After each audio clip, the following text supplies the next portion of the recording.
Well, ActionSA is also concerned this afternoon that delays in kickstarting work on the Lesotho Highlands Water Project threaten water security in Gauteng, or may in fact threaten water security in Gauteng. The project is expected to double water supply to residents in the province. Corruption allegations have caused some of the delays in that project. Let's talk about this now with Bongani Baloyi, who is ActionSA's Gauteng Provincial Chairperson. Bongani, welcome to the program. So just a few days ago, the Water and Sanitation Department said that it was officially beginning work on phase 2 of the Lesotho Highlands Water Project. Why then are you still so anxious about the implications potentially for people in Gauteng? Look, I think for us, we are concerned about the challenges that have been experienced within the Gauteng Highlands Scheme project, because it should have been completed and delivered and commissioned in 2020, which is 2 years ago. Now, what that practically means is that the 20% of Gauteng's water supply should have been increased through the successful delivery of such an important water scheme.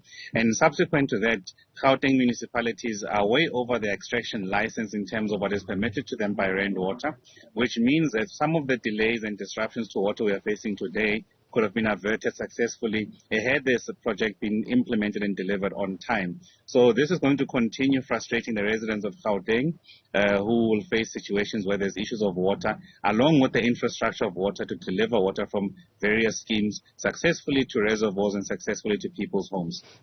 Some of the work at the Putihadi Dam begins this month. More work will then commence on a transfer tunnel in December. The project is set to continue or commissioned 2028. Does that not give enough time for all of the issues you've raised to be addressed adequately? Look, it's 7 years later. All of this should have been delivered already. So today we should be in a situation where the water has increased by 20% to Gauteng. And again, that also frustrates the type of development we need in Gauteng. Gauteng municipalities are way over the extraction license. It has an implication into how you settle spatial developments, settle human beings, and ensure that there's bulk supply of water, securing and delivering consistent potable water to industry, to residents as well. And now, because we have not done that successfully, population has increased, drawing of water has increased, and therefore some people in low-lying areas will forever remain without water or limited access to water, with drips of water going through their taps. So I think those are the problems. Had this been successfully delivered in 2020, we'd not have to wait for 2027. But in any case, it also tells you that what we're not being told now, potentially there's high likelihood that the expenditure of the project may increase against what was originally targeted. So we must be more interested now, over and above, who is appointed, how much is the budget compared to the original budget. So there's more questions for us to answer, and we need to be vigilant, because we can't let these corrupt people gain access to this and use it for their own nefarious intentions and not for the development of Gauteng. Right.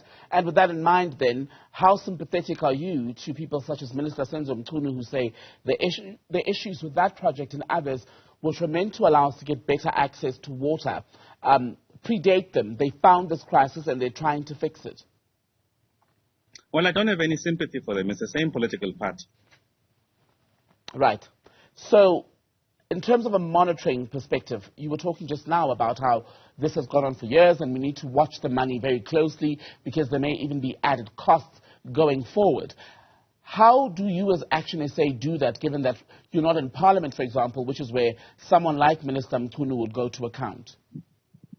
Look, we will ensure that we exercise all avenues available for us while we are still outside of Parliament. Not being in Parliament will not only restrict us, but will find creative ways. We're going to be on the ground monitoring, going to ensure that we follow various pieces of legislation that enables us to get access to information so we can monitor from our side and hold people accountable. So for us, the fight is not over. The fact that we may not be in Parliament yet does not mean that our agencies will be stunted. We'll use creative other means to ensure that we hold them accountable. And at city level, do you think that officials in the metros have been held adequately accountable for their role in what's happened?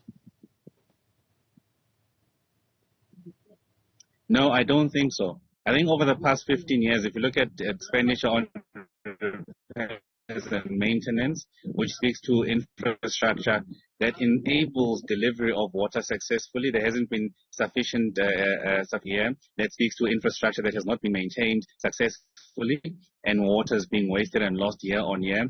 Look at the incentives to these leaders who have held these positions and what has subsequently happened to them. There's been nothing at all. And look at this planning around water supplies, how many reservoirs have been built, how many new reclamation sites of water where water can be reutilized, and interesting things done exploring technology. So the simple answer to your question is no. Bongani, we're struggling a bit with our connection to you from that lush garden where you're sitting, but let me squeeze in one more question. I wanted to ask you about water becoming potentially a political voting issue in urban areas in the next election. Is this where the developments of the past few months are going to take Gauteng, do you think? No, absolutely. For Gauteng, this is an important matter because this specific project affects Gauteng and should have given 20% increase of water to Gauteng.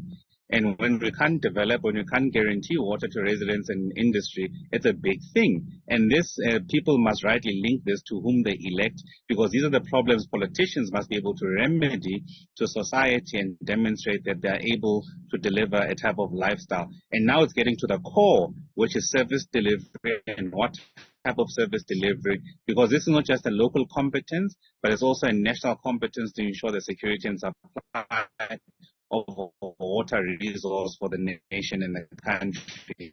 And I mean, the value chain of water is quite exciting and interesting. Something, we're not doing exciting things about grey water, and we're losing opportunities there.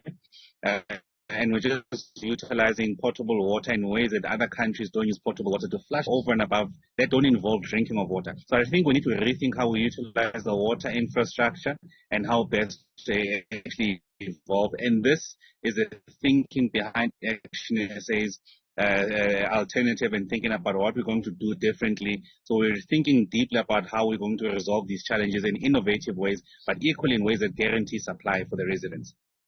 Bongani Baloyi, thank you for your time today. Apologies to you listening to that conversation about that line that seemed to fail us at the end.